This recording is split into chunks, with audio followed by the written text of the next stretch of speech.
Bueno, buenas tardes a todas, a todos, a todes. Mi nombre es Loreley Flores. Bueno, yo soy periodista, locutora y estoy acá un poco para ir como moderando esta actividad hermosa que tenemos que se llama de cuerpos y placeres, así que les damos la bienvenida a este conversatorio. Es un espacio de debate que está pensado en el marco del Día Mundial de la Salud Sexual, que sabemos que es una oportunidad para dialogar acerca de este tema, de traerlo desde una perspectiva integral que incluya no solo el bienestar físico, sino también todos los aspectos que hacen a una salud sexual.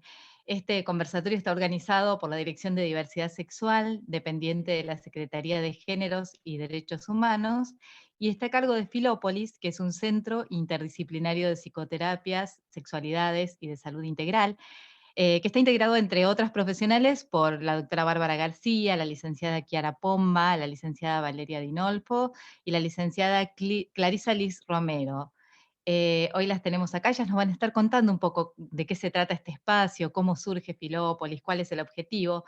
Pero bueno, el objetivo en sí de este conversatorio tiene que ver con poner en agenda estas temáticas a fin de generar una información confiable y de calidad, y para fortalecer la autonomía y la salud de las personas que componemos el colectivo LGBTIQ+, que es lesbianas, gays, bisexuales, trans, intersexuales, queer y otras sexualidades, otras autopercepciones, otras identidades, para que podamos vivir sexualidades más placenteras y libres. Este conversatorio lo vamos a plantear en tres momentos, dos ejes de trabajos que van a estar vinculados entre sí.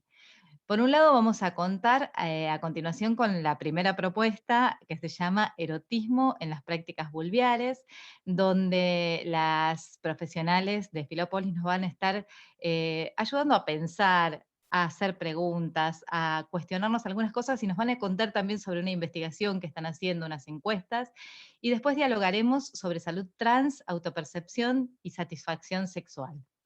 Así que bueno, para no perder más tiempo, en el tercer momento les cuento que vamos a estar transmitiéndole a las profesionales las preguntas que ustedes vayan dejando en el chat de este Zoom, que vamos a ir recogiendo durante la charla para después poder pasárselas y que ellas puedan contestarlas en conjunto.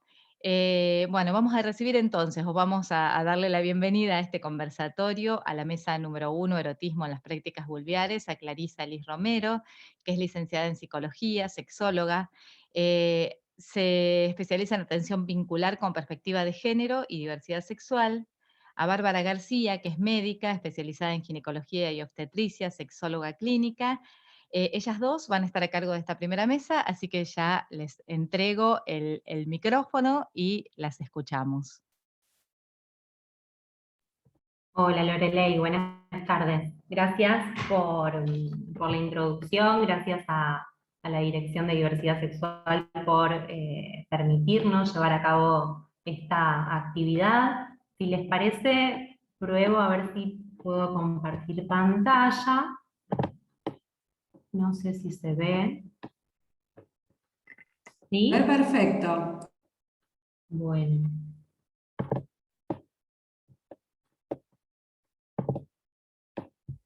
Bueno, digamos, yo no les veo, pero cualquier cosa, abren el micrófono y freno. Ahí estamos. Sí, está perfecto. Bueno, en principio nos interesa contarles un poco cómo surge Filópolis.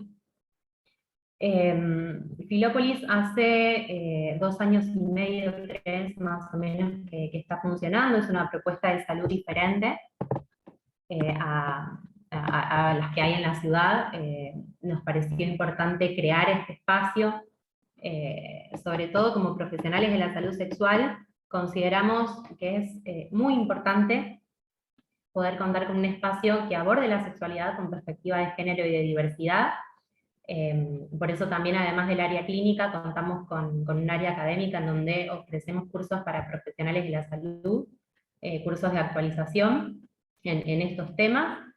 Bueno, y también como profesionales el desafío de corrernos del discurso médico hegemónico y empezar a construir entre el activismo y la ciencia, el saber en conjunto. Bueno, como comentaba Loreley, dentro del área clínica formamos parte estas profesionales, Yara Pomba, Antonella, Bárbara, Valeria. También está, que no le incluimos, pero Ailén Vidal, que es quien se ocupa de acompañar las hormonizaciones. Y dentro de lo que es el área clínica contamos con un dispositivo de acompañamiento en la salud integral para personas del colectivo LGBTIQ+. De este dispositivo se desprenden dos espacios, uno que tiene que ver con un espacio de consultoría, que es más bien un espacio informativo, de acompañamiento, de brindar por ahí información específica, y por otro lado contamos con los tratamientos en sexualidad, que, bueno, Valeria Dinolfo ya les va a contar un poco, y vamos a ir comunicándoles de a poco cómo vamos trabajando en ese espacio, pero lo importante que es, por ejemplo, luego de una cirugía de readecuación genital, realizar un trabajo específico, que es diferente si por ahí es acompañado de un profesional de la salud, en relación a todo lo que tiene que ver con la autopercepción del cuerpo, el descubrimiento del placer en la nueva genitalidad y demás. No me quiero extender en esto, pero bueno, nos parecía importante poner en agenda todo lo vinculado al placer en el marco del Día Mundial de la Salud Sexual, porque bueno, entendemos que no hay una única manera de vivir la sexualidad, no hay una única manera de sentirla ni de expresarla, que los derechos sexuales son derechos humanos, que por ende deberían ser universales, y que es importante poner en agenda y empezar a visibilizar todo lo que tiene que ver no solo con las carencias y con nuestras luchas, sino también con el placer como derecho y no como un privilegio. Nos parece que es importante pensarlo en relación a todas las identidades, de una manera interseccional, y sobre todo también como sexólogos, en nuestras prácticas y en la manera en la que acompañamos. Entender la salud también no solamente no entender la salud como algo a reparar, sino como una manera y como una posibilidad de acompañar a la persona en el conocimiento de sus derechos y en el ejercicio de los mismos. Esto que decía Lore de la autonomía. Hablar de placer no tiene que ser un privilegio, ¿no? Muchas veces pareciera en la educación que recibimos que solo hay ciertos cuerpos o identidades que son las que están habilitadas, ¿no? A la hora de recibir o sentir placer, y la verdad es que todos los cuerpos e identidades importan. Bueno, para no irme de tema, vamos a empezar a trabajar un poco en esto que tiene que ver con erotismo en prácticas vulviares. Y, a ver, preguntarnos qué es el erotismo, ¿no? ¿Con qué tiene que ver el erotismo? Y bueno, ya dijimos algo, tiene que ver con la expresión, tiene que ver con el deseo, con el cuerpo, con los sentidos, pero ¿dónde aprendemos todo esto que tiene que ver con el erotismo? Y bueno, recibimos una mala educación, por supuesto, de lo que es la pornografía y todo lo que tiene que ver con la pornoficción en relación a las prácticas sexuales que se desarrollan en el ejercicio de la sexualidad, pero también en relación a cómo son estos cuerpos, ¿no? que gozan. Barbie, ¿querés comentar algo? Buenas a todos. Sí, me parece muy importante empezar a visibilizar que la pornografía es una ficción, cosa que es bastante interesante de tener que aclarar. A nosotros en consulta nos llegan muchas personas contando que no se sienten eróticas, contando que sus prácticas no se sienten acordes a los que ven en pornografía, como una gran referencia, ¿no?, de lo que es el erotismo, y teniendo que aclarar que claramente es una ficción, una teatralización, que está guionado, que son actores, actrices, bueno, con situaciones bastante complejas en ese acceso laboral, ¿no? Entonces nos parece importante hablar de esto porque muchas personas internalizan el concepto de prácticas eróticas en referencia a, como decía Clary, esta falta de educación sexual integral que seguimos teniendo en varios aspectos todavía, ¿sí? En donde se observa un deseo sexual bastante poco construido desde la pornoficción, como muy automático, donde hay cuerpos hegemónicos, donde no hay una diversidad corporal. Esto nos trae aparejado una gran complejidad en lo que es nuestra autopercepción, que lo vamos a ir valorando ahora en un ratito, y donde claramente el sentido de la pornoficción es solamente el visual. Nosotros no podemos conectar con el erotismo con otros sentidos, como es en la vida real, como tiene que ver con el tacto, como tiene que ver con el olfato. Claramente en el erotismo también se suma la parte auditiva, pero bueno, hay muchas personas que miran la pornoficción apagada y adelantan y ni siquiera escuchan el sonido, que es algo muy erótico. Entonces, queríamos hacer referencia a la pornoficción como una situación que viene en detrimento de nuestro erotismo, porque no lo hace global y no lo colectiviza. El colectivo LGBTQ+, no está incluido en lo que tiene que ver con la pornografía mainstream, que se denomina la pornografía más habitual. Por suerte, hay todo un espacio del post-porno, de repensar la pornografía con inclusión, de reflejar toda la situación erótica previa al petting, que es la estimulación corporal no genital, y obviamente la estimulación corporal también genital, pero con erotismo y no por ahí con esa teatralización que se hacen de poses y de costumbres pornográficas del mainstream que no son eróticas y que después las personas en consulta realmente no lo pueden utilizar. Y también recuestionarnos en lo que tiene que ver con el erotismo, con los roles que tomamos las personas y empezar a jugar con la posibilidad de ser más flexibles con nuestros roles a nivel sexual, porque la pornoficción nos muestra una persona top, una persona dominante, una persona bottom, una persona por debajo, sumisa, y hay gente que se erotiza mucho con switchear, con cambiar estos roles. Me parece que es importante que lo empecemos a visibilizar, y también, bueno, el tema de lo que nos compete hoy, que son las prácticas vulviares, que hay múltiples y que tampoco están muy visibilizadas en el porno, sobre todo hetero, cis, patriarcal. Tal cual, de hecho podemos pensar, Barbie, como hablamos en alguna oportunidad, todo lo que tiene que ver con el BDSM, ¿no? Como por ahí se da este juego de roles y la importancia del consenso, el consentimiento, por supuesto, en cada práctica. Pensaba esto que decías de las prácticas sexuales, como a veces desde la pornografía también las personas del colectivo nos vemos atravesadas por eso, en el sentido de intentar generar como también, ¿no? de imitar, en el sentido de que es algo que internalizamos, como se ha puesto aún hoy en día en juego. Recibimos consultas en relación a roles, o buscar una pareja, por si es activa o pasiva, y por ahí posicionarse desde ese lugar limita enormemente lo que es la sexualidad y el descubrimiento del cuerpo, ¿no? y los sentidos. Bueno, seguimos. Me gustaría preguntarles ¿dónde creen que podemos conseguir preservativos? Seguramente, no sé, se les ocurra un kiosco, un centro de salud, y se les venga a la mente, ¿no? un preservativo para penes. Y mi invitación es que pensemos en conjunto qué pasa con las prácticas no coitales, ¿no? Con las prácticas que no demandan una penetración. ¿Y qué implica tener vulva socialmente? Porque si nos ponemos a pensar, el preservativo masculino, mal llamado masculino, el preservativo para penes, surge de la época de Tutankamón, ¿no? Se remontan ahí los primeros hallazgos, y recién en el año, si no me falla la memoria, a ver si lo tengo por acá, sí, en el 93 se habilita la distribución de preservativos para vaginas.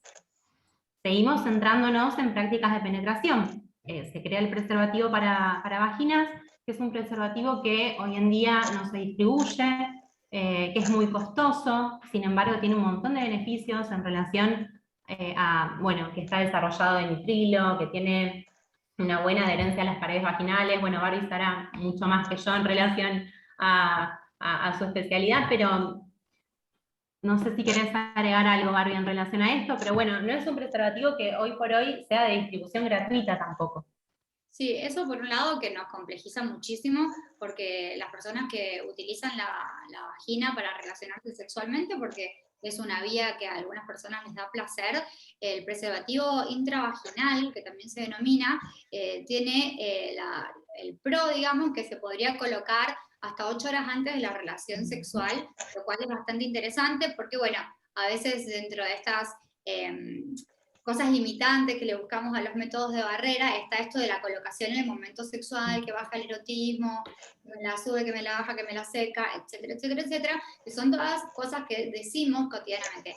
Pero también porque no nos han vendido el uso de barreras de una manera erótica. Me parece que el uso de barreras es súper importante que nosotros los profesionales de la salud empecemos a trabajarlo dentro del erotismo y le demos herramientas a las personas para decir, bueno, ok, este es el momento de colocar la barrera, vamos a hacerlo de una manera erótica. Entonces, eso tendría como beneficio el tema de la colocación del preservativo intravaginal. Tiene una arandela que queda en la parte externa de la vulva apoyado y como un beneficio secundario, pero no de manera completa, nos va a proteger de cualquier tipo de lesión que pueda haber en esta parte donde queda apoyada esa arandela sobre la superficie de la vulva. Pero tampoco es un método habilitado, digamos, para utilizar de manera segura entre dos personas que tengan vulva y que quieran usar prácticas como el tribadismo, que es frotarnos los genitales. Entonces ahí entramos en una complejidad, porque podemos pensar entonces que este preservativo intravaginal serviría, por ejemplo, si yo tengo relaciones con una persona con vulva, me coloco un arnés y me pongo un dildo, serviría para usar la vía intravaginal,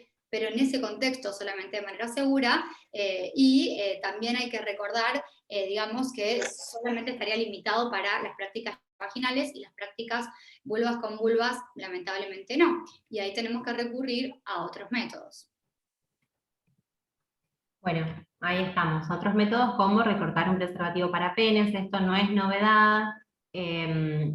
Igualmente, les invito a pensar que el dique dental, que a veces se utiliza para este tipo de prácticas, no es un dispositivo adecuado, al igual que el papel film y otros que circulan. El dique dental fue inventado en su momento para aislar un diente en una cirugía y más allá de lo cómodo y lo incómodo, hay que preguntarse también, ¿no? ¿Qué tan efectivo es para el cuidado de la salud, para la prevención de una ITS? Y visibilizar también la inexistencia de un dispositivo adecuado para prácticas, bueno, hoy es el Día Mundial también del Sexo Oral, podemos pensar que un dispositivo de este tipo permitiría también el cuidado de la salud sexual, prevención de ITS, pero reconocer esta carencia es también visibilizar otras prácticas vulvares que no incluyen la penetración y que tienen los mismos derechos, ¿no? Y deberían poder ejercer los mismos derechos en lo que es el acceso y el cuidado de la salud sexual. Entonces, para ir cerrando y no extendernos más, qué corporalidades están habilitadas, ¿no? Al goce, podemos pensar, ¿no? ¿Quiénes tienen el acceso al cuidado de la salud? Y queremos contarle también que, bueno, con Barbie estamos participando de este proyecto que se denomina Vulvear, que es una investigación que hace bastante, que estamos llevando a cabo junto al equipo de Filópolis, que busca valorar la aceptabilidad de dispositivos para la prevención de ITS en prácticas sexuales de personas que tengan vulva, más allá de la identidad de género autopercibida o de la preferencia sexual. Salimos subsidiadas por la provincia de Santa Fe, estamos desarrollando, llevando a cabo una encuesta que si les interesa participar quienes tengan vulva, pueden formar parte y sumar, por supuesto, a esto, y nos presentamos también al programa Impactar para el desarrollo de un prototipo adecuado para estas prácticas, porque nos parece muy importante la necesidad de contar con un dispositivo, y esto no solo desde la ciencia, sino también como feministas y activistas del colectivo, para todo lo que tiene que ver con el cuidado de la salud sexual, y también que sea de distribución gratuita. Este es el Instagram, Después, si les parece, copiamos ahí en los comentarios para que puedan acceder a la encuesta y conocer más de este proyecto. Barbie, no sé si querés comentar algo más. Sí, que pensaba en prácticas vulvares que decías antes, lo del dique dental o el campo de látex, que es muy importante para el cuni, para el cunilingus, ¿sí? Es una práctica sexual que sobre el clítoris es muy satisfactoria, ya que el clítoris tiene 8.000 terminaciones nerviosas, es extremadamente sensible, y por ahí la lengua con sus 18 músculos puede estimular de una manera más suave, más increyendo, con una intensidad más paulatina, si se quiere, y que muchas personas desconocen que se tiene que utilizar el campo de látex para practicarle sexo oral a una persona que tiene vulva, y sobre todo para practicar sexo oral perianal, digamos, el anulingus. Entonces me parece que eso es re importante, porque si no nos estamos olvidando de partes que son muy placenteras para estimular, como la zona perianal y el clítoris a través de sexo oral. Lamentablemente están aumentando los casos de cáncer de lengua, lamentablemente están aumentando los cánceres de piso de boca, producto de nuestro germen de transmisión sexual más frecuente en la población, que es el HPV, que le gusta mucho a las mucosas. Entonces están viendo aumento del cáncer de mucosa anal, y también de lo que tiene que ver con el cuello de útero, que bueno, ya sabemos, está muy visibilizado, pero me parecía importante traer esto a colación, porque parecen que fueran prácticas sexuales seguras, hacer sexo oral a una persona con pene, una persona con vulva, sin ningún tipo de barrera en el medio. Y también nosotros como profesionales de la salud tenemos que revalorizar estas prácticas que son muy lindas y muy eróticas, pero que también precisan ese cuidado. Bien, bueno, ejercer los derechos, erotizar el cuidado, esto que venía diciendo la compañera.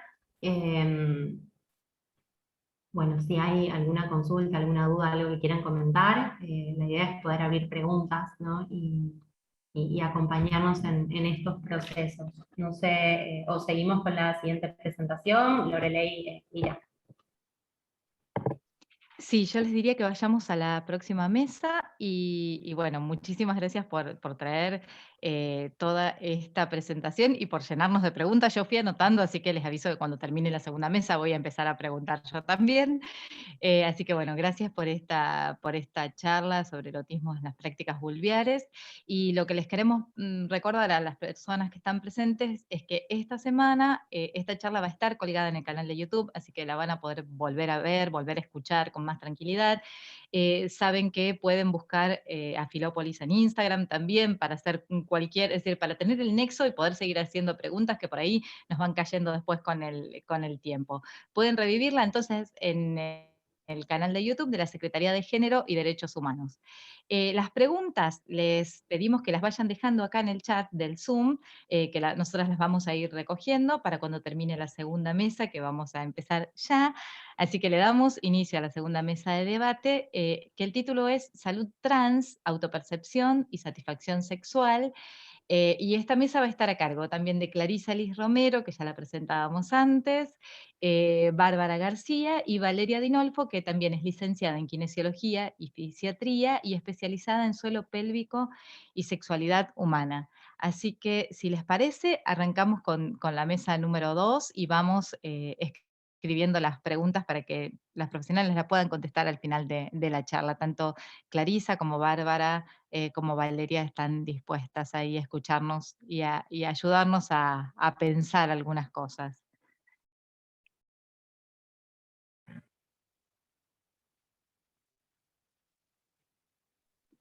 Bueno, no sé si Clary querés ir pasando la presentación y querés que yo vaya charlando, porque creo que no tengo esa potestad desde aquí. Un poco el tema de hablar de salud trans, nos gustaba encararlo desde la autopercepción y satisfacción sexual, como para empezar a cuestionarnos un poco. Primero que nada, ¿qué vendría siendo salud? ¿Por qué hablar de autopercepción? ¿Y qué es la satisfacción sexual? Porque estamos enmarcando en las cuestiones que tienen que ver con los derechos humanos, que son también los derechos sexuales, ¿sí? Seguimos. Entonces, lo primero es, ¿qué es la salud? ¿Sí? Y me gustaría decir que, bueno, que si bien la Organización Mundial de la Salud lo define como esta sensación de bienestar física, mental, le agrega la palabra social, que me parece un tema no menor, pero también hay prerequisitos para tener salud. Y de esto me quería hacer un poco hincapié. Seguimos, Clary. ¿Cuáles serían esos prerequisitos para tener salud? Desde un enfoque de los derechos vigentes, ¿sí? La concepción de salud, según la Carta de Ottawa, establece este conjunto de prerequisitos que deben ser garantizados para poder pensar en salud, pero en un sentido un poco más amplio, más que estricto, ¿sí? Paz, cobijo, educación, alimento, ingresos económicos, un ecosistema estable, recursos sostenibles, justicia social y equidad. Me río un poco porque es como que según esta condición previa, estos requisitos previos, realmente estamos con una carencia sanitaria muy alta. A veces estos términos son como bastante utópicos. Obvio que sería re importante que todos vivamos de esto, pero hay que decir que lo que tiene que ver con salud trans y el colectivo trans está muy vulnerado con estos prerequisitos para acceder a una situación de salud, ¿sí? Básicamente porque ya sabemos, hay una encuesta muy linda que ahora vamos a repasar un poco de la provincia de Santa Fe y cuál es la situación de vulnerabilidad del colectivo trans. En cuanto a educación, hay muchísima falencia, son personas que son segregadas de los ambientes educativos durante su vida, digamos, de las infancias y también desde el secundario. Es muy complejo esto. Ingresos económicos, por suerte, hoy contamos con el cupo laboral trans, pero bueno, es algo bastante temprano. Hay que invitar a las instituciones privadas a que también garanticen el cupo laboral trans, y esto me parece muy, muy, muy importante a remarcar, porque si no tenemos estas condiciones previas, no tenemos salud. Seguimos, y hay una frase que me parece muy interesante de dejar, que es de Loana Berkins, que dice que cuando una travesti entra a la universidad le cambia la vida, pero si muchos travestis están dentro de la universidad, le cambia la vida a toda la sociedad, porque lo que nosotros tenemos que entender que tiene que ver la salud es la pata social, ¿sí? Si no vemos la pata social, la salud no existe. Entonces, cuando el colectivo trans irrumpe en la sociedad cis, heteropatriarcal, con la que lamentablemente a veces contamos en algunos espacios, está enseñándonos a nosotros a también reconectar con nuestra propia salud y repreguntarnos un montón de cosas que hemos dado por como inferidas, como por ejemplo el tema de nuestra propia identidad, ¿sí? Que lo hemos conectado muchísimo con la genitalidad, y ya sabemos que la identidad de género no está acá, sino que está acá. Entonces, seguimos para hablar de un poco de salud del colectivo trans. Esto tiene que ver con el informe que hizo en la encuesta de vulnerabilidad que lanzó el 2019 la provincia de Santa Fe, donde nos muestran que esta población trans de personas mayores de 17 años tienen una ocurrencia de intentos de suicidio bastante alto. Han pensado también en estas posibilidades. Yo creo que tiene que ver con, probablemente con todo lo que mencionábamos antes, no poder tener acceso a la educación, no poder tener acceso al trabajo, no tener paz, no tener cobijo, o sea, es un montón, y que estas personas estén habitando su vida con esta situación, claramente para el componente de salud mental no es algo positivo. ¿Sí? ¿Seguimos?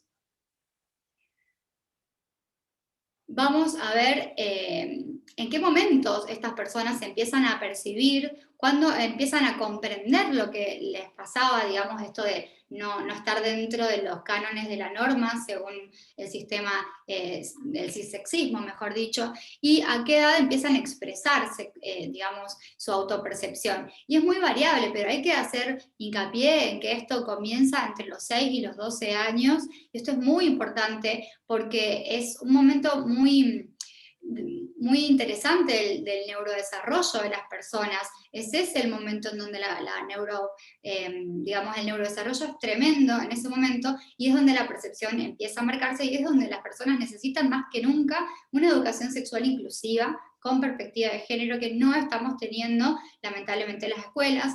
Consultorios de pediatría que abracen esta inclusión y que acompañen a las infancias trans.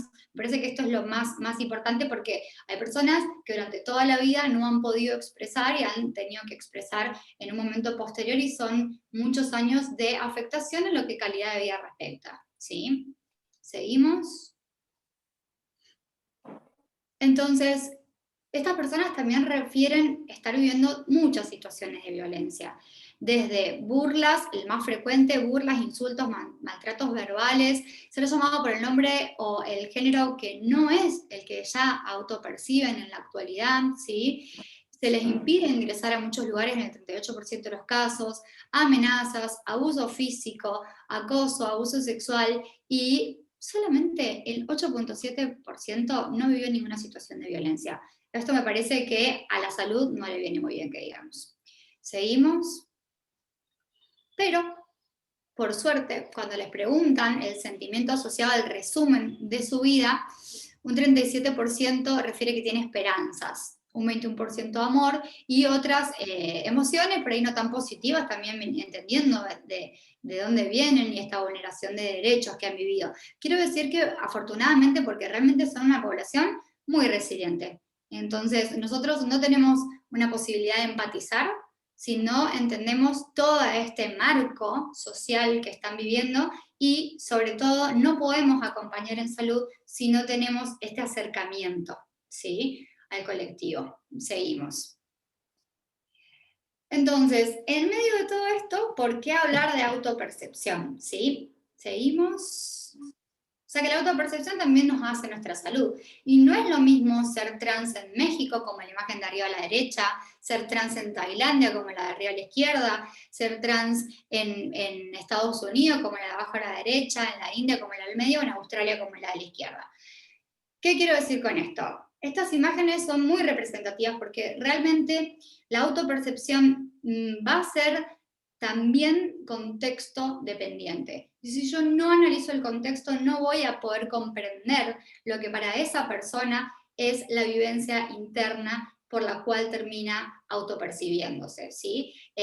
Las poblaciones trans han vivido en nuestro mundo desde tiempos inmemoriales. Por nuestro sistema occidental judeo-cristiano han sido reprimidas durante muchísimo tiempo. Y no es una moda, como algunas personas en salud, lamentablemente, dicen esto de los no binarios, de las personas trans. No es una moda, es una autopercepción bastante firme de las personas, culturalmente arrasada. Entonces me parece que esto es muy importante de visibilizar, porque bueno, no es lo mismo ser una persona trans en Argentina, que hoy contamos con una ley de identidad de género del 2012, que es, por suerte, de vanguardia, por suerte no patologiza, que ser trans en otros lugares en donde utilizan la concepción del DSM que patologiza, que por suerte ahora el CIE-11 va a cambiar en enero del 2022, que son manuales internacionales de clasificación de situaciones de salud, no todas patologías, pero bueno, durante mucho tiempo estos manuales, que dependen de la Organización Mundial de la Salud y de la Asociación Americana de Psiquiatría, han patologizado las identidades gays, han patologizado las identidades trans. Entonces, no solamente es contexto dependiente mi autopercepción, sino también lo que la medicina dice de nuestros cuerpos. Este tema no me parece menor. Seguimos. Y tampoco es lo mismo ser una persona no binaria hoy en América, ¿sí? Entendiendo un poco, esta remera me pareció divertida porque es como, entendiendo como el género, que es una fantasía, ¿qué quiere decir? Es algo que está en nuestras mentes, es una construcción muy personal y casi es un sueño pero llevado a la realidad. Entonces, esto de la autopercepción tenemos que comprenderlo para poder entender de dónde viene, digamos, el bagaje de la salud de la persona del colectivo trans, que digo trans incluye identidades trans, ¿no? Como decía Lore al comienzo, no solamente la persona que se denomina trans, traba, sino también las identidades no binarias o de género no confirmado, de género fluido, etcétera, etcétera, etcétera. Seguimos. Entonces, ¿qué factores influyen en mi autopercepción? Vamos a seguir. Lo que veo cuando me miro en el espejo, lo que escucho que la gente dice, no, eso no es de nena, eso no es de nene, todo el mundo dividido en un binarismo, eso influye en mi autopercepción, claramente, sobre todo si me considero de una identidad trans. Lo que me dicen, porque entre lo que escucho que dicen afuera y lo que me dicen a mí de mi propio cuerpo, también hay un trecho, pero muchas veces hay tratos muy negativos, sobre todo con respecto a la corporalidad y a los roles, a las expresiones de género que las personas tienen, ¿sí? Y con las corporalidades sobre todo. Hay un libro que me parece muy interesante, que no tiene que ver con la salud trans per se, pero tiene que ver con la corporalidad, que es este libro que se llama Comer y coger sin culpa, donde una niña, ella, la escritora, cuenta cómo ella con 8 años va a comprar un alfajor y la señora del lugar le dice, vos no podés comer alfajores, estás gorda. Entonces directamente digo, cómo lo que me dicen impacta en mi autopercepción, tenga la identidad que tenga, pero claramente si soy el colectivo de identidades trans, estoy más complejizado por todo el contexto histórico que estamos charlando, ¿sí? Y entre lo que veo, lo que escucho y lo que me dicen, claramente está lo que siento. Ojalá fuera siempre lo que veo en el espejo cuando me miro, porque quizás viviríamos un poquito más relajados en nuestra propia autopercepción, pero realmente es esta gran red, esta mezcla de cuestiones la que influyen en mi autopercepción. Seguimos. Entonces, ¿cómo afecta mi autopercepción a mi salud? Con conductas alimentarias, yo por ese comentario del alfajor puedo dejar de comer o vomitar todo lo que como, y digamos, esto no tiene nada que ver con el género, pero sí con la autopercepción, pero nos puede pasar a todos, con mi salud mental, y todo eso con mis prácticas sexuales. Voy a elegir hacer ciertas prácticas, voy a dejar de hacer ciertas prácticas, teniendo en cuenta mi autopercepción, ¿sí?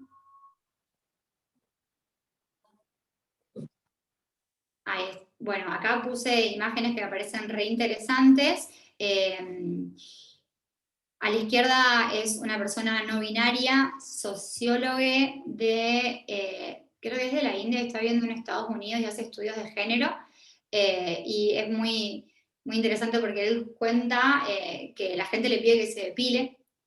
Y hay otra gente que le dice no, porque si se depila va a parecer como una mujer. Y entonces pasan todas estas cosas de todo el tiempo querer ubicar cuestiones que tienen que ver con nuestra corporalidad dentro del binarismo del género.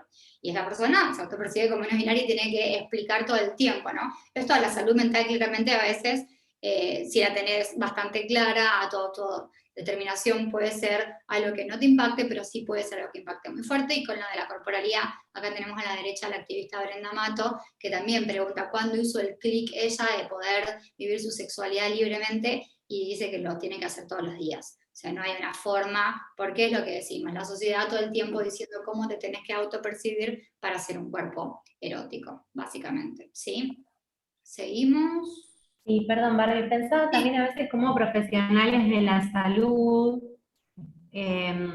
y también desde la sociedad, esto de clasificar la identidad constantemente, ¿no? Desde este lugar de decir, bueno, si te autopercibís como una mujer trans, como si hubiese también un procedimiento, un protocolo a seguir en relación al deber, ¿no? Digo, en esto del binarismo, y cómo condiciona el binarismo todo lo que es la diversidad humana en relación a la expresión de género, ¿no? Como si una persona se autopercibe de una manera, no sé, como una mujer trans o como un varón trans, también la sexualidad termina clasificándose en esto de normativizar, ¿no? El cuerpo. Total, a veces las etiquetas son mejores para las remeras, para la ropa, que para las personas, pero también hay una complejidad en eso porque hay ciertas personas que precisan el abrazo colectivo de esa etiqueta. Entonces, hay que realmente preguntarle a la persona qué necesita que se le diga. Y también comprender que la misma autopercepción puede ir cambiando con el correr y con el devenir del tiempo. Así como hoy hay mucha gente heterocuriosa, ¿no? Que no quiere un etiquetado, y hay gente que se anima. Así que bueno, me parece que eso está buenísimo que trajiste, Clary. Igual, sí, las etiquetas a mí me resultan interesantes en relación a lo político también, ¿no? A visibilizar la existencia de otras identidades. Pero digo, bueno, a veces como los profesionales de la salud caen en esto y caemos, porque en algún momento quizás hará algunos años atrás me puede haber pasado también, de decir, bueno, bueno, mujer trans como si tuviese que hormonizarse, realizar una readecuación genital, cuando en realidad la sexualidad se puede expresar, ¿no?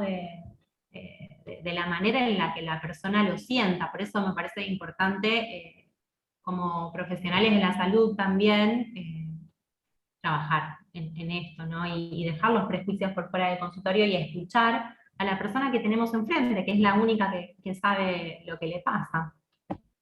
Tal cual, tal cual. Y en lo que decía esto de como nosotros como profesionales de la salud, bueno, entendiendo que también desde la psicología, desde la medicina y otras disciplinas como la kinesiología, nuestros libros de texto son antiquísimos y nada, y es binario, binario total, binario y hetero. Entonces, también nosotros como profesionales, sí, bueno, bueno, yo hice la gracia en el rock y me acuerdo que Daniel Tepa una vez me dijo, la salud no es como una máquina de hacer chorizos, todo igual, todo igual, todo igual, todo igual. Uno tiene que sentarse y decir, bueno, ¿qué pasa en este caso en particular con el contexto en particular? Entonces, si bien está la ley de identidad de género y a partir del 2012 nosotros los profesionales de salud tenemos que tener una mirada más inclusiva y no tildar a todas las personas de hetero ni de cis, sino abrirnos y preguntarnos si es un trabajo constante. Yo creo que tendría que haber una capacitación medio como que obligatoria para todos los profesionales de la salud que han pasado por la Facultad de Medicina, de Kinesiología o de Psicología, pero que hace bastante y que todavía están ejerciendo y que quizás en sus materias curriculares del grado o del posgrado no han contado con esa formación, ¿sí? Porque también es hacer todo un nuevo cambio de paradigma, pero solo ocurre si te lo preguntas. O sea, no va a ocurrir solito, o si alguien que tenés cerca y que te inspire te hace esa pregunta a vos mismo, ¿no? Seguimos. Bueno, y en todo este marco, ¿qué es la satisfacción sexual? ¿No? Vamos a la próxima. Y esta es una pregunta muy, muy discutida. Yo creo que la satisfacción tiene que ver con calidad y no con cantidad, como muchas personas colapsan, y con la vivencia de la persona, ¿sí? Acompañando a muchas personas trans, tengo muchas personas trans que hoy se autoperciben como personas asexuales. Entonces también eso es divertido, porque siempre pensamos en transgenitalidad y ahora, ¿qué va a pasar con su...? No va a pasar nada con su genitalidad, porque su orientación sexual es a ser asexual. Entonces, no tengo nada que acompañar. En ese caso, la persona se autopercibe en este caso como persona trans, no quiere la hormonización, solo va por su cambio registral y no va a tener contacto genital. Entonces también entender que no todo es sexualidad y que hoy la identificación de una persona asexual se caracteriza porque la persona está ok con eso, no tiene una sensación de, digamos, de displacer con respecto a su decisión. Entonces lo quería traer a esto, porque me parece importante, porque siempre hablamos de satisfacción sexual, pero también hay que ver que hay personas que no desean tener prácticas sexuales. Entonces hablamos de calidad y hablamos de vivencia en la satisfacción, porque claramente va a ser distinto en todas las personas que tengan vulva, va a ser distinto en todas las personas que se autoperciban como trans, va a ser distinto en todas las personas gays. Nunca hay una misma vara de satisfacción sexual porque tiene que ver con la vivencia de la persona, ¿sí? Seguimos. ¿Y qué es el placer? ¿No? Bueno, el placer a mí me gusta pensar que son un montón de cosas que pasan en el cerebro y que no pasan en los genitales. Así que acompañar también a las personas trans a que reimpriman su placer en una nueva genitalidad me parece que es algo muy importante. Si bien es todo cerebral, el cuerpo el cuerpo total es el medio para sentir el placer, ¿sí? Si bien yo necesito el cerebro porque me toco acá el cachete, toda esa información llega al cerebro, pero también necesito el suelo de mi pelvis para sentir placer y sentir satisfacción. Y acá me gustaría abrir o pasarle la palabra a Vale. Hola, ¿qué tal? Buenas tardes a todos. Bueno, gracias Barbie. Y bueno, desde mi lado, desde mi formación, contarles que bueno, hay una especialidad, ¿sí? Que es la de rehabilitación del piso pélvico.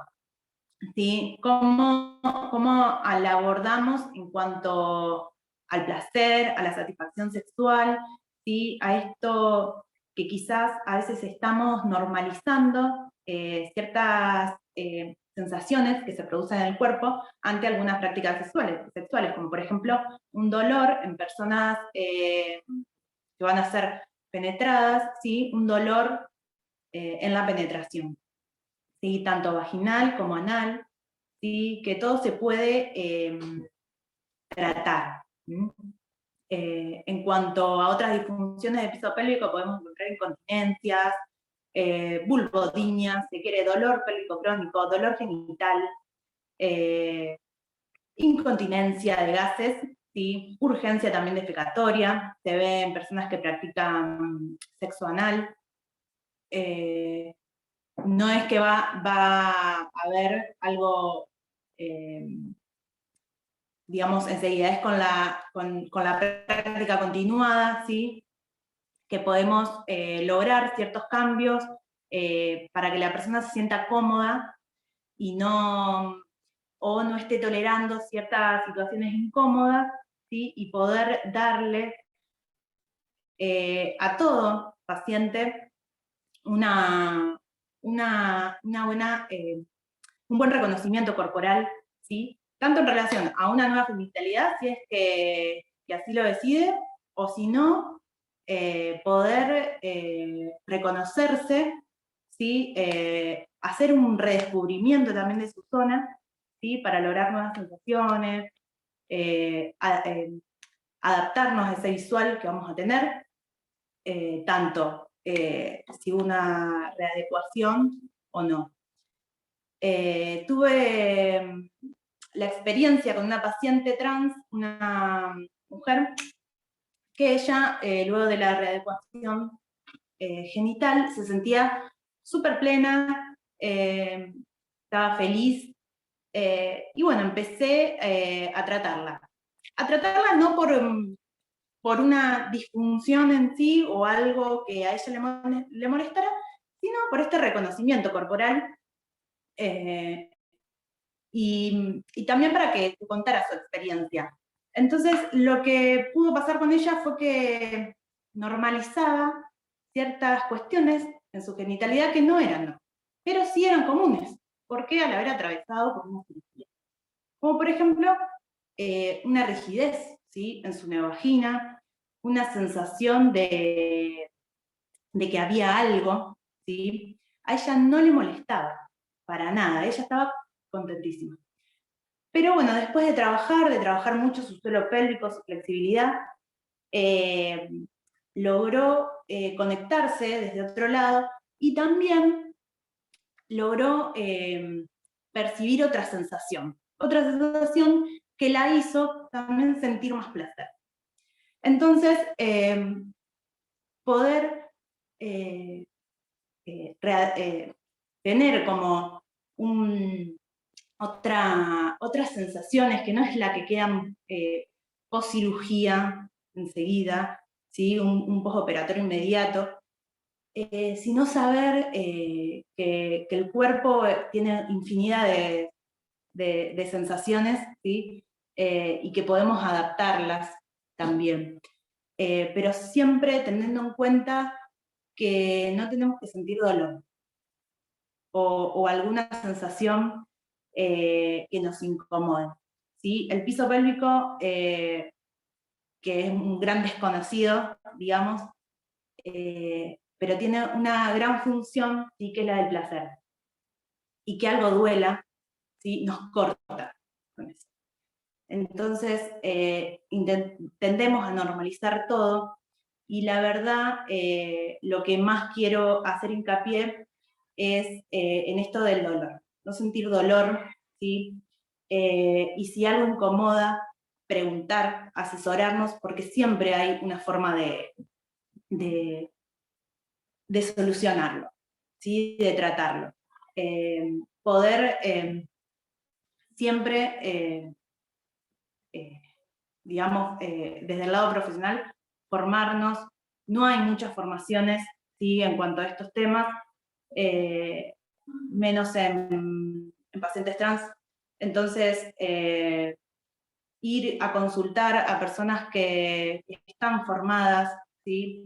O que tienen también una perspectiva de género, que es lo que más falta, creo, que ya lo había hablado Barbie en cuanto a profesionales de la salud. Me parece, vale, perdón que te interrumpa. Te iba a decir, me ¿Cómo? parece súper interesante, perdón que justo estoy con delay. Sí. No, te iba a decir que me parece súper interesante que la persona después de una readecuación genital no quede sola, ¿no? Con dilatadores, y que poder acompañar ese proceso en el reconocimiento del cuerpo y de las sensaciones implica un rol fundamental y necesario también.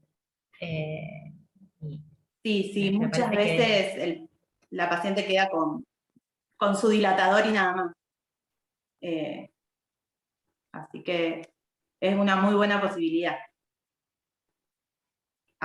Y siempre digo, más que nada acá en Filo, cuando llega algún paciente, digo acá en Filo porque es el lugar donde se trabaja interdisciplinariamente, me voy a encargar de la parte física, de la parte anatómica, entonces está bueno tener un reconocimiento, ¿sí?, de esto,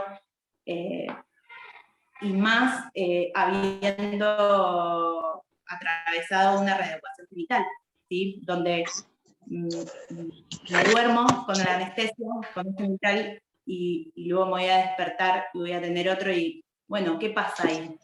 ¿Cómo me siento?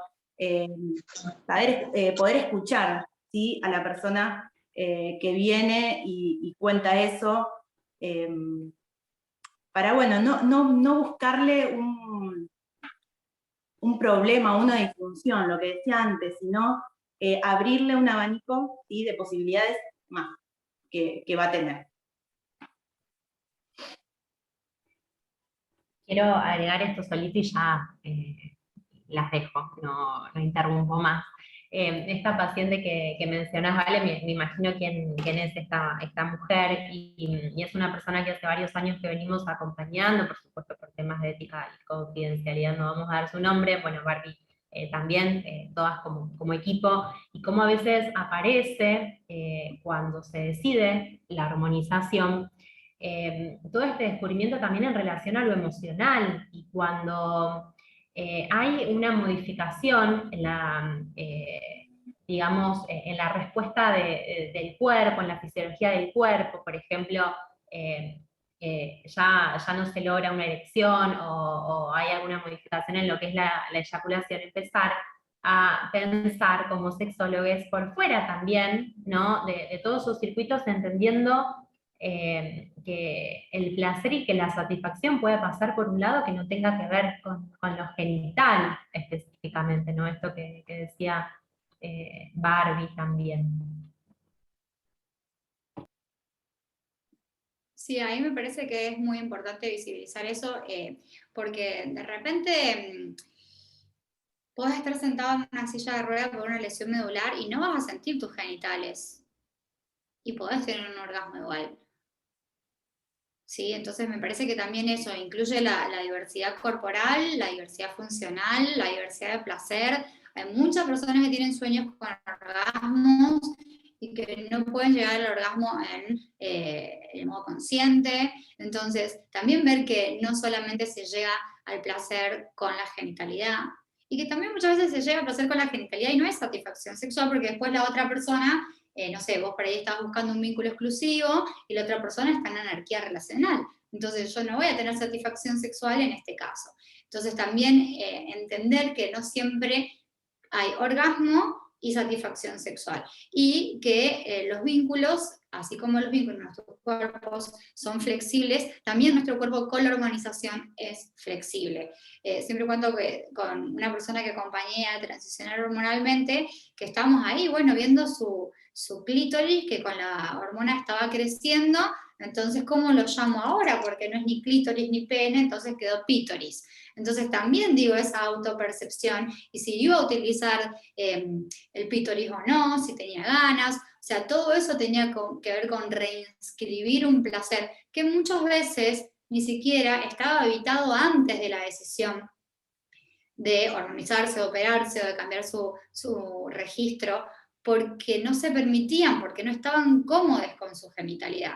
Entonces, muchas personas tenían orgasmo por succión del pezón y no habían usado su genitalidad y quizás la empiezan a utilizar después de hacer la transición hormonal o quirúrgica. Entonces, también entender esto, que mucha gente tiene orgasmos por donde quiere o por donde puede, ¿sí? Seguimos. ¿Qué viene después? Estas son unas resonancias magnéticas funcionales de 10 mujeres cisgénero, mitad lesbianas y mitad hetero, que se ponían adentro de un resonador a ser masturbadas por ellas mismas y después por sus compas sexuales. Lo interesante es que este resonador no solo saca foto del cerebro, sino que mide el consumo de oxígeno en el cerebro en distintas partes. Entonces, lo que nos muestra esta imagen es... no sé si puedo usar el puntero láser yo, ¿no? No, porque no estoy presentando. Lo que nos muestra esta imagen es que el cerebro se prende fuego en el acto sexual en muchas áreas, y la línea negra del medio de la imagen es la mujer que está en el resonador y tiki toca el botón cuando siente el orgasmo. Y hay muchas áreas que siguen trabajando un montón, pero hay una que se destaca, ¿no? Es esta que está en azul celeste, que es el hipotálamo. Esa área que se destaca es inaccesible por nuestra propia voluntad. Esto es muy interesante de pensar.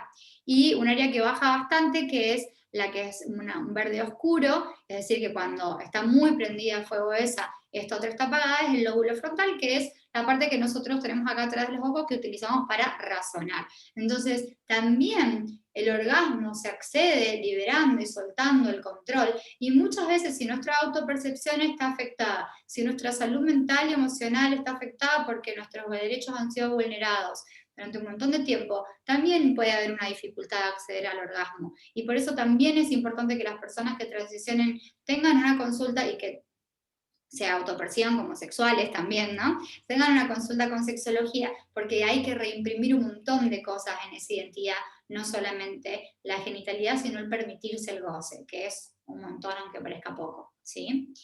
Seguimos, yo creo que ya estábamos terminando.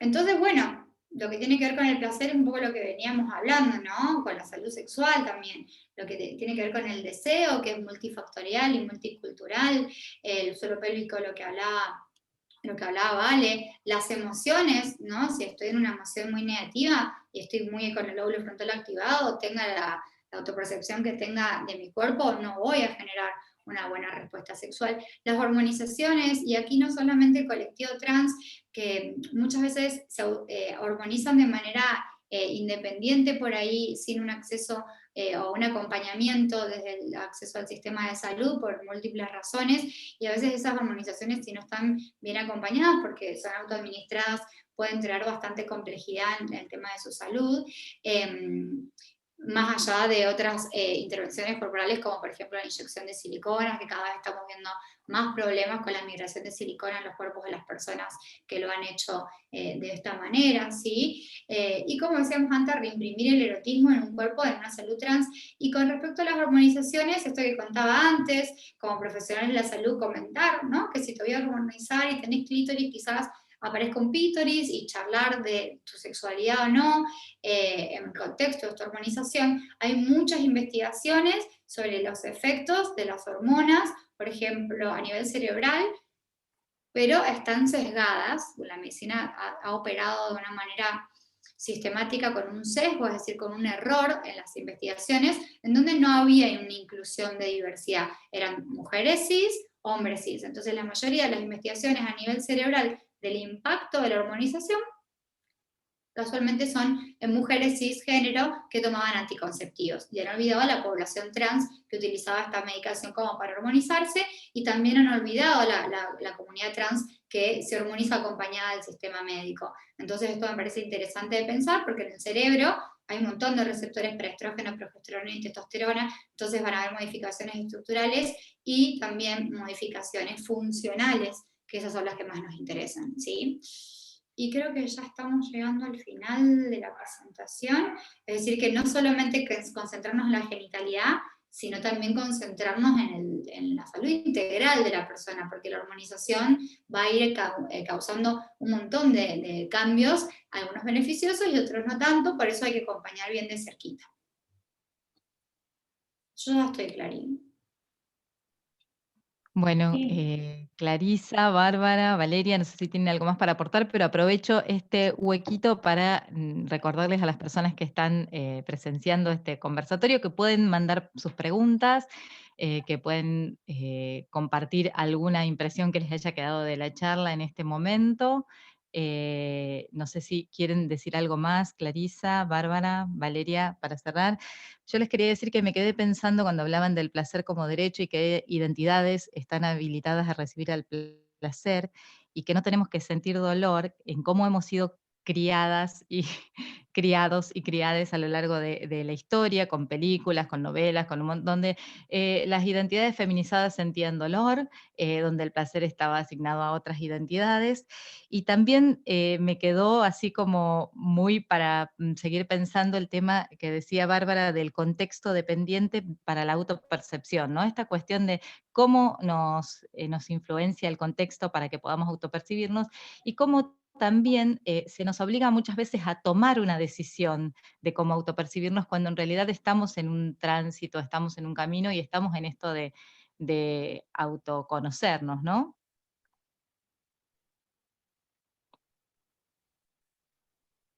Bueno, no sé si alguien tiene alguna pregunta más para hacer.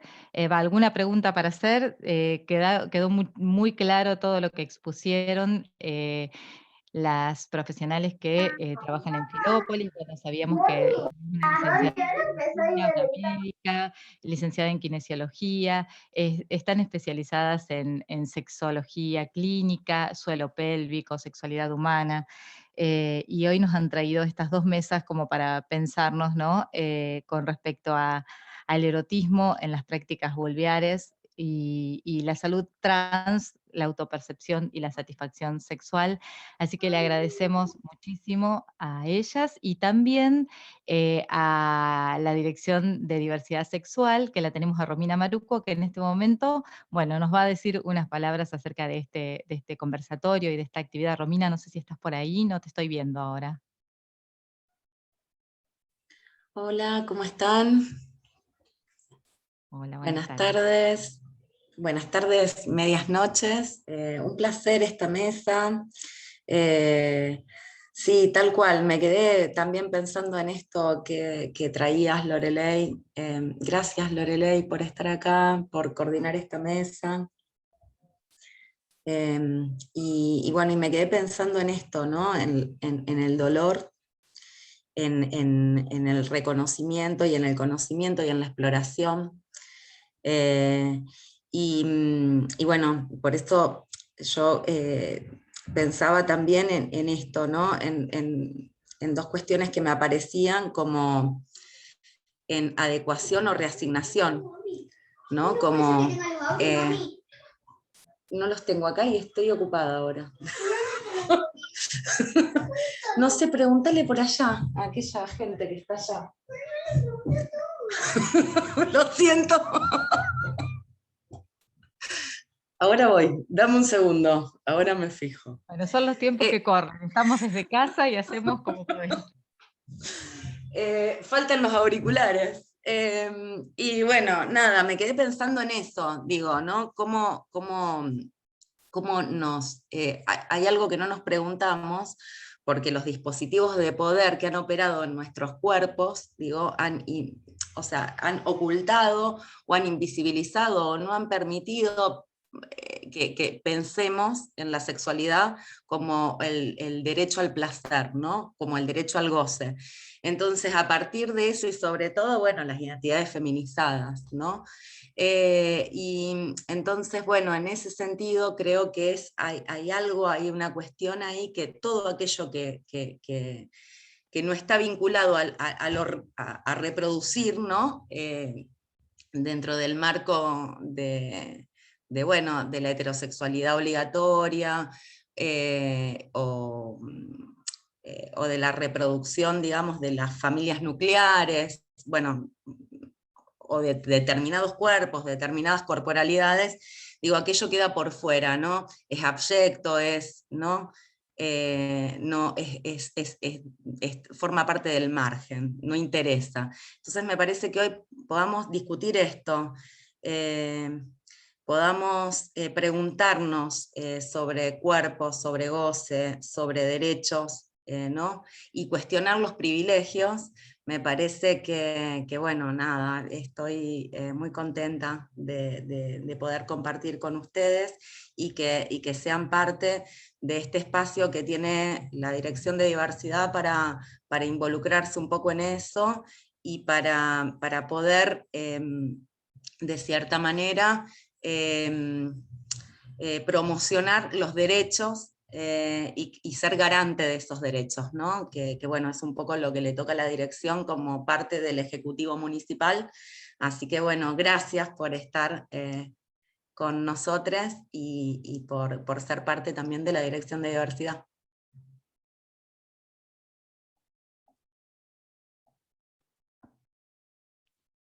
Bueno, gracias Romina por esta oportunidad, gracias a las profesionales de Filópolis. Hoy estuvimos compartiendo con Bárbara García, con Clarisa Liz Romero y con Vale Dinolfo. Quería recordarles que esta semana va a estar en el canal de YouTube, para quienes quieran volver a ver la charla de la Secretaría de Género y Derechos Humanos, colgada toda la charla y van a poder revivirla y que pueden encontrar a Filópolis en Instagram también si quisieran hacer alguna consulta, alguna pregunta o alguna cuestión que les haya quedado procesando. Así que les agradecemos a todas, a todos, a todes por este momento compartido.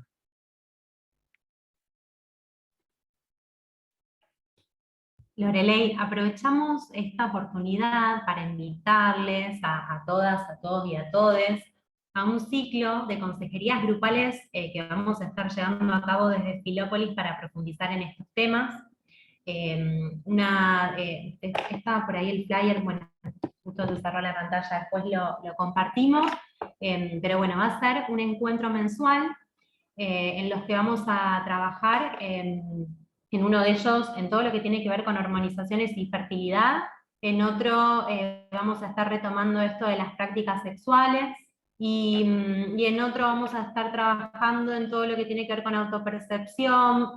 Bueno, lo vamos a estar desarrollando de manera interdisciplinaria. Y la idea es profundizar en estos temas y trabajar también sobre recursos específicos en esto del ejercicio de los derechos, de las prácticas sexuales, todo esto que tiene que ver con la salud trans, ¿no? Que durante tanto tiempo y aún hoy sigue siendo pensada la sexualidad como fetiche, ¿no? Desde la cosificación y no desde el derecho, ¿no? Como personas con posibilidad de decidir con quiénes relacionarse y ejercer su sexualidad de manera libre también, ¿no? Y placentera. Entonces, bueno, aprovechamos esta oportunidad para invitarles, después les vamos a hacer llegar la información, es un espacio gratuito, va a ser virtual, la idea es que todos puedan tener acceso. Y bueno, agradecerle a Romy, sobre todo por esta posibilidad, y bueno, seguramente sea el primero de otros encuentros.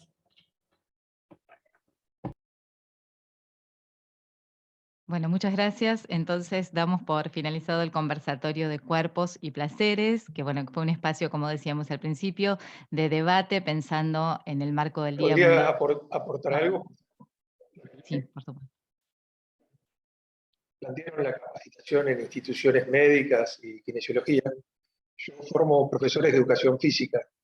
Sé que es un lugar muy, muy analfabeto en todas estas temáticas y que sería muy interesante que todos estos contenidos en algún momento irse progresivamente. Pero bueno, para un poco las aprendizajes que los de mi generación jamás hemos aprendido y que nos, como novedad vamos informándonos de lo que podemos. Un gran ámbito para trabajar lo corporal de lugares más amplios, nada más.